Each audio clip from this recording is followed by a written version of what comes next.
Ayun, so good evening guys. Ngayon po ay Friday, January 12, 2024. So another green day sa mga blue chips natin kanina. Medyo mas mataas pa sana yung closing pero ang hilig natin sa sa magic close sa market natin. So medyo nag-drop pa siya ng konti kanina. Pero overall picture is very healthy yung ating mga blue chips. Nauntog na naman siya dito. Malapit sa 6,700 natin. Pero nonetheless, okay pa rin naman yung closing natin kasi meron tayong positive 0.45% sa market and another buying day po dito sa PSE natin. Meron tayong 360.76 million na net foreign buy. Ayan, so namimili pa rin po yung ating mga foreign investors. Pero yung pinaka-winner natin, si dito, so nag-number 1 dito sa trending stocks natin kasi nga nag-up siya ng more than 10% kanina. Sa closing is nag-up siya ng 8.33%. So kala mo nga naman, no, kahapon nag-uusap tayo is very bearish yung sentiment natin pero nagkaroon siya ng breakout doon sa descending triangle formation. So syempre ang pinaka-catalyst natin itong dalawa na to, nagkaroon sila ng partnership. So si dito at saka si Converge natin. So net foreign sell si dito natin pero ganda naman ng pitik niya, negative 2.21 million net foreign sell siya. Okay? Pangalawa sa listahan natin si Converge. Umabot to ng mga 3% kanina umaga pero medyo na-pullback siya.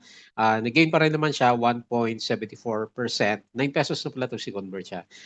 Meron siyang 2.23 million na net foreign buy po dito sa market natin. Okay? So medyo maganda yung sentiment ni Converge natin. SPNEC, okay. So nagre-recover pa rin siya.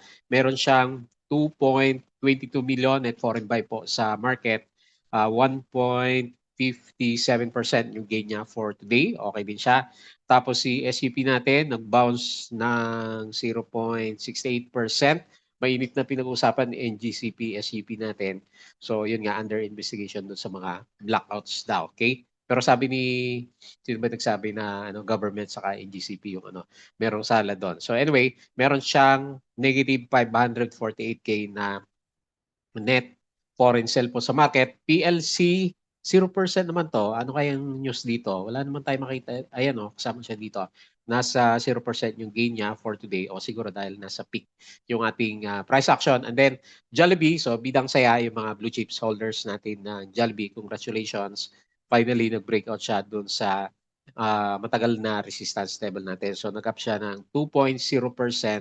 And then meron siyang 88.64 million na net foreign buy po dito sa market natin. Okay? So, yan po yung ating mga trending stocks. Wala masyadong eventful, no? Maliban dito kay dito natin sa Converge kaninang umaga naman. Ayan. So, disclaimer guys sa mga bago sa channel natin. As usual, yung mga bago dito, yung ating video is for education purposes lang po. So, check mo na lang po yan. Tapos, huwag mong gagamitin to as a reason para mag-buy, sell, or hold the stocks. Meron pong risk na involved dito sa market. So, due diligence na lang po kung ano yung stocks yung gusto mong bilhin naman. Then follow mo lang ako dito sa ating Palabi Trader na YouTube channel. Subscribe ka lang po para updated ka dito sa ating trending stocks review or kung gusto mo join ka dito sa ating pinaka-trading group. So meron tayong trading community naman dito. Okay? So double check mo na lang. Tapos sa mga nakasubscribe, maraming salamat sa pag-like, share, and subscribe dito sa ating mga videos na trending stocks, company reviews, wala tayong bago, no? Profit or loss, mga sample trades, weekends. So, syempre, aral tayo ng ating mga basic indicators, technical analysis, fundamentals, yung mga risk management natin, plus yung ating PSE stock market studies naman. Okay? So, mga basic lang po yan. And then, follow mo ako dito sa ating Palabi Trader Crypto to para sa mga play to earn games. Ayan. So, wait mo na po yung mga update natin. Wala pa. Ayan. So, ano nangyari kay crypto? Parang sideways lang yata yung galawan niya for today. So, follow mo ako sa social media natin na iba dito sa ating Facebook account. Wala tayong masyadong ma-post. Ganun din sa ating Facebook page na Palawi Trader. So, check mo na lang po kung ano gusto mo i-follow. Bodega Picks, articles natin sa local market, US, at saka dito sa cryptos. Money earners, yung mga sharing naman, ng mga side hustles po natin. So, vlogging tayo. Nandiyan po yan. So, check natin yung, wala pa yung summary ni Philippine Stock Exchange natin. Silipin natin ng konti. Baka meron na siyang nilabas dito. Nandun kasi pinakasama rin ni Philippine Stock Exchange natin eh. Ayan, wala. So, tingin na lang tayo dito sa mga na-post natin for today. Okay, so pinag-usapan ngayong umaga. So, yung mga hindi pa nakaalam, parang medyo delay yung yung response sa market natin kay dito at saka si Converge. Kasi kahapon hindi siya masyadong nag-react. So siguro di-digest pa ng market 'yon. Pero ngayon, yun yung pinaka-news natin dito sa trending natin si yung dalawang Dennis natin, Dennis ng Converge at saka dito natin nag-tandem. Reported that Uy and Dito agreed to establish a master facilities provisioning agreement to jointly utilize terrestrial submarine fiber optic cables following the promotion of former EVP Ernesto Eric Alberto to CEO natin. So iniintay lang mawala ang katukayo. Ayan.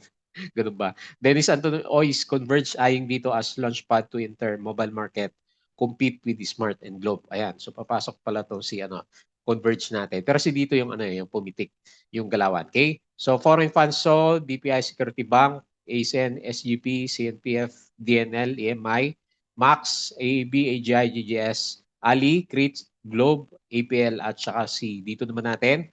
Tapos X expects AI to continue fueling its growth and predict its AI-enabled projects to account for 100% of revenue by the end of 2025. Okay? So US jobless claims, ano ba to? Bumaba o halos pares lang naman. Lowest since October. Share buyback tayo, AGI, Mrs. G at saka si Costco. Tapos ito yung mga spot Bitcoin. So first day ng mga ETF natin puro drop. So laglagan maliban dito kay Hashdex Bitcoin ETF natin. So the rest is drop. RCB, $400 million sustainability notes features coupon of 5.5%. ICT, pumitik si ICT, has submitted a bid to manage the Iloilo Commercial Port Complex. MFPA signed by Converge dito. So yan na po yung yung pinaka-catalyst natin sa dalawa. Ayan, dito Converge din. No? Converge and dito to share select terrestrial and submarine fiber optic cables po natin. SurePass, ayan, paparamdam. Encourage enterprise to embrace AI. ICT said it has submitted a bid to maintain, manage the Iloilo Commercial Port Complex nga po natin. Okay, so meron siyang news. Now, corporation, ayan. Associate announces renewal of radio station license with the 3.5 gigahertz spectrum by NTC. Tapos, bidding option for MRT3 Megaworld says is Palawan Hotel to open in 2029.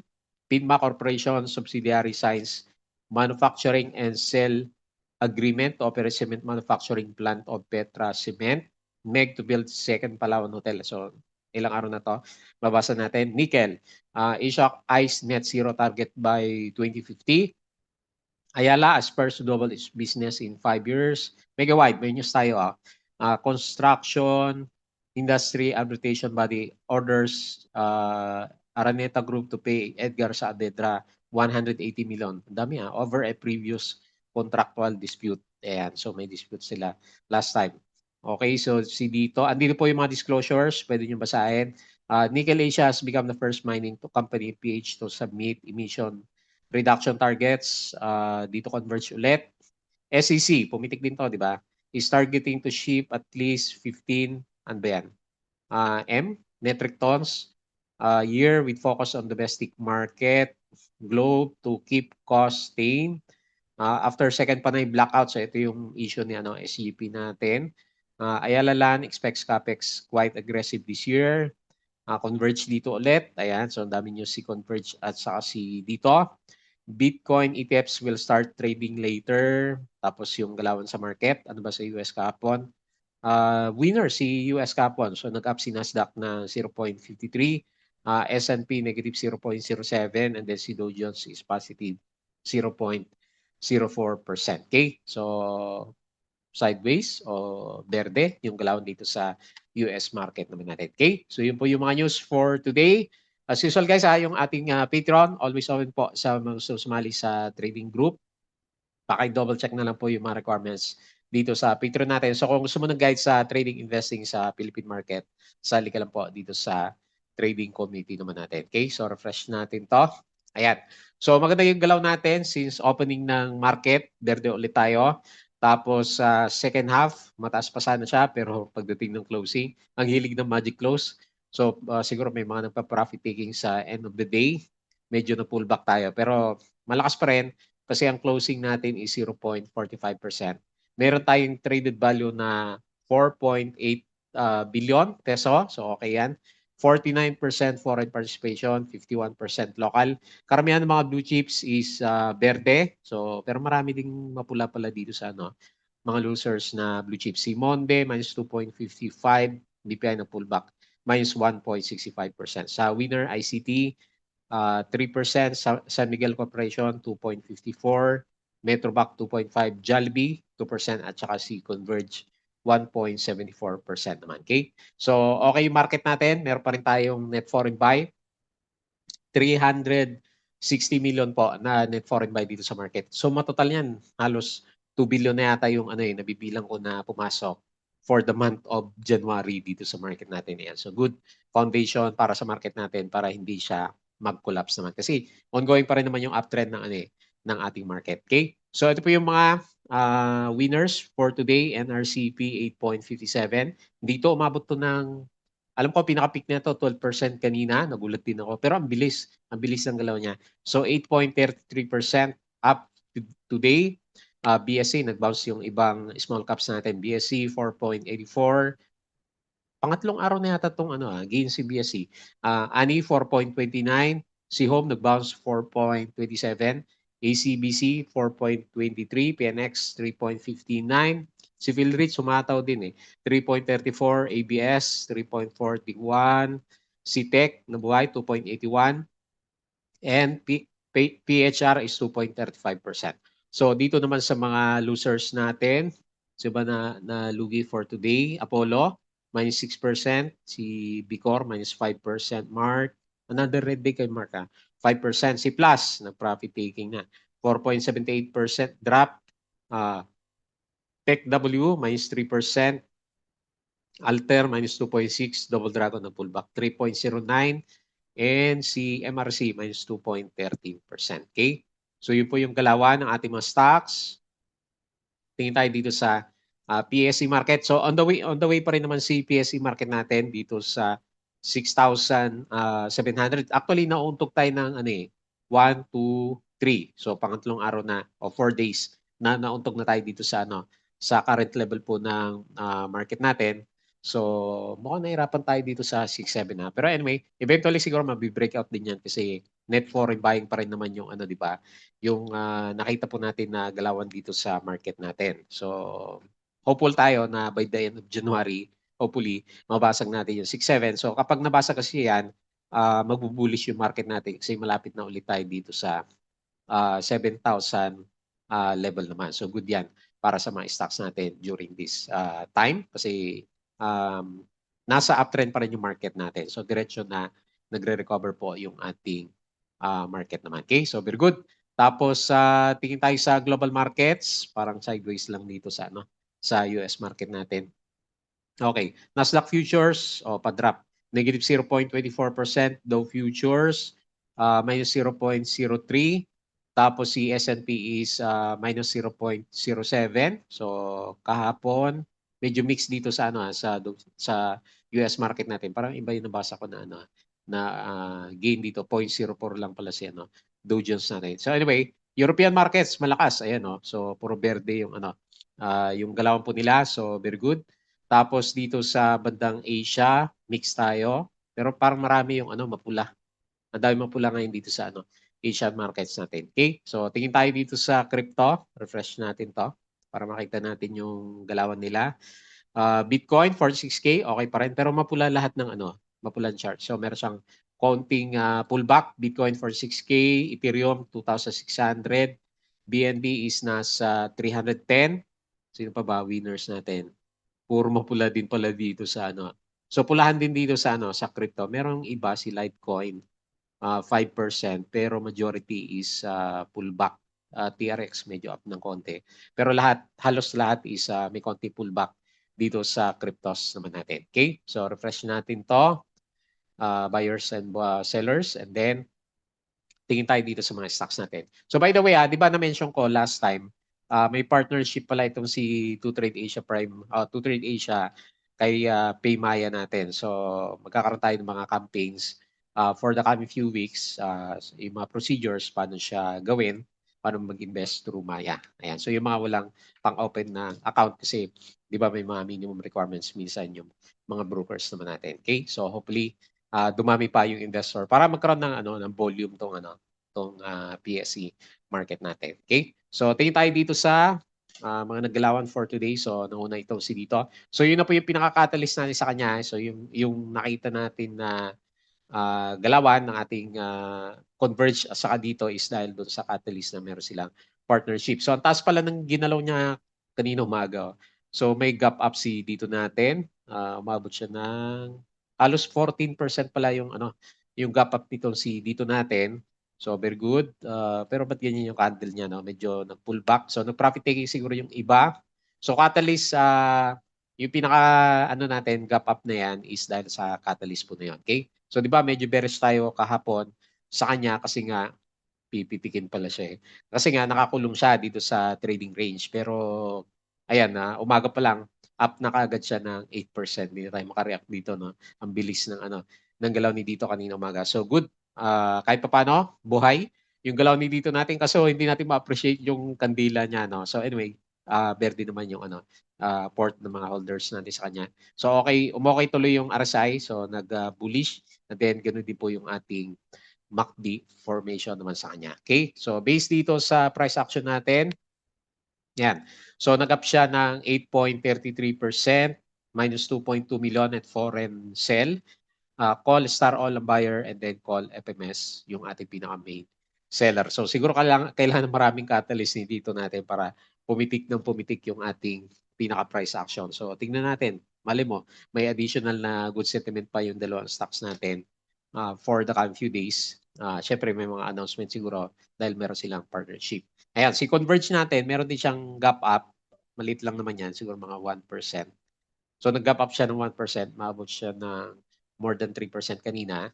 Okay, so good. Kahit paano kasi nagpo-pull back ng malakas yung yung price action niya after mauntog dito sa around 9.8 level natin.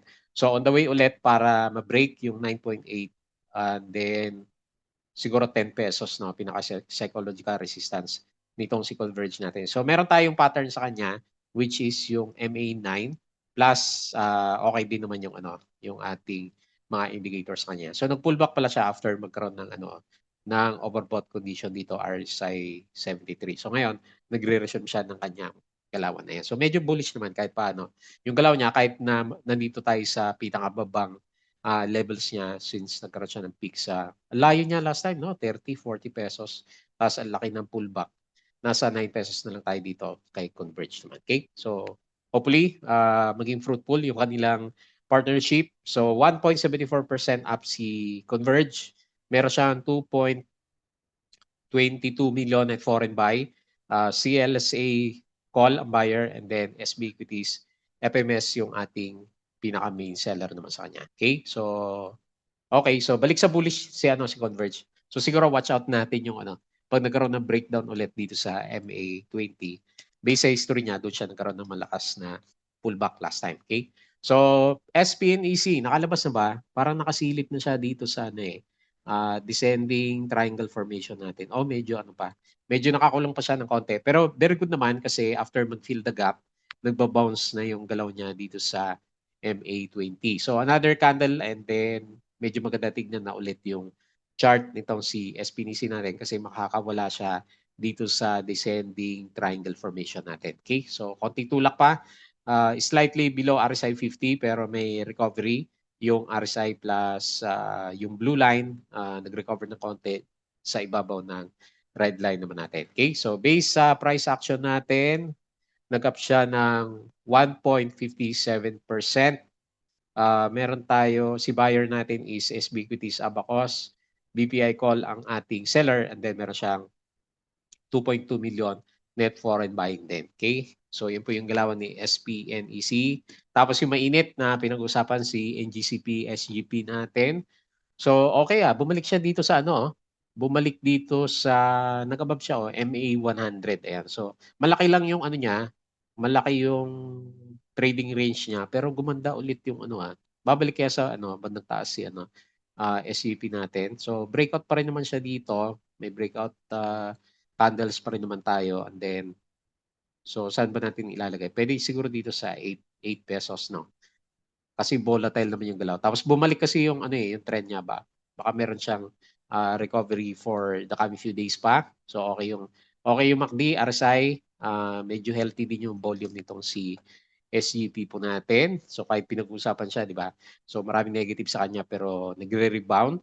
0.68% up for today. Net foreign sell minus 548K. Pep, David Go ang buyer, and then Pep Timson yung ating pinaka-main seller. Next, PLC. Marami yata may hawak kay PLC. So 0% yung galaw natin. Actually, maganda rin naman kahit papaano yung ginagawa po ni PLC. Kung ang pag-usapan lang natin is dito sa area na to kasi para nagkakaroon siya ng flag formation. So ngayon, medyo malapit na siguro siya mag-decide kasi palampas na siya dito sa MA9 natin. Tingnan natin. Pwedeng up, pwedeng down, pero yung overall sentiment niya syempre is bullish pa rin naman. So meron ba tayong trend dito? Pwede siguro ganyan, no? Kasi failed breakout naman to, tapos may mga peak tayo dito sa kanya. Okay? So yan yung pinaka-trading resistance natin sa kanya. So mataas pa rin naman yung RSI, pero medyo bumabalik ko yung pinaka-MACD formation naman natin sa kanya. Okay? So ano ba? So bahala na si PLC kung anong gusto niyang gawin, pero medyo bullish siya kasi may ascending naman. Ascending triangle formation yung galawan. Volume wise, bumalik sa normal pero hindi bumagsak yung yung price action nitong si PLC natin. So 0% for the day, 651K net foreign buy. Call Mandarin ang buyer, and then call Venture yung ating pinaka main seller sa kanya. So wala tayong ibang news dito kay PLC. Ang alam lang natin, itong si Plus, yung kanyang partner last time is medyo nagko-correct siya, di ba? So anyway, yun lang naman nakita natin na related kay PLC. And then sa mga blue chips holders, especially mga bidan saya natin. So ganda ng galaw nito. So nag-breakout pa siya. So nauntog siya last time dito. Medyo nauntog siya kasi nag-pull back sa MA20. Pero nag-bounce din siya na malakas from the past 2 days. And then finally, nag-breakout siya sa trading range. So parang 52 weeks high pala itong si Jollibee. So indication na meron pa siyang upcoming na bullishness. So lagay natin 277 para sa next na expectation na kanya resistance. Kasi okay naman yung okay po yung maganda yung breakout niya kasi nagkaroon siya ng another 52 weeks high. So medyo may volume din siya kasi more than 80 million yung nakita natin sa kanya, and then makita mo yung RSI niya nag-sustain dito sa above ng 50 level naman natin. Okay? So catalyst wise, wala po tayong nakita na bagong news dito kay Jollibee. So nag-up siya 2%. Ayun lakas. 88.6 million at foreign buy. Summit Maybank yung ating buyer, and then Regis Call yung ating pinaka main seller naman. Okay? So uneventful ba yung yung trading natin for today? Maganda yung trading natin for the week kasi 1, 2, 3, 4, 5 nakabalik tayo, and then na-pull back tayo, di ba? So for the week. Pero nakabalik tayo, and then mas mataas tayo ng konti from last week na closing price ng index natin. So 6,643. Malapit na sa 6,700. So by end of January, malalaman natin kung magkakaroon tayo ng breakdown or continuation ng pattern after magkaroon ng breakout dito sa 6,700 naman. Okay? So hopeful tayo na mag-breakout kasi nga meron tayong sustainable na net foreign buying po dito sa markets natin. Okay? So yun lang muna yung ating review for this week at Friday. So bago tayo close, please don't forget to subscribe po dito sa ating Palaboy Trader na YouTube channel. Join ka lang sa group, guys. And then yung ating crypto ko to, follow mo na lang Facebook account, Facebook page, Bodega Peak, Money Earners, Twitter, Patreon, To Trade Asia Prime, To Trade Asia. So yung Paymaya campaign natin so next week or for the coming few days, gagawin natin yan. And then yung ating Patreon, so yung mga gusto ng guide sa trading, investing sa Philippine market, sali lang po kayo. Yun lang. Maraming salamat. Happy weekends po.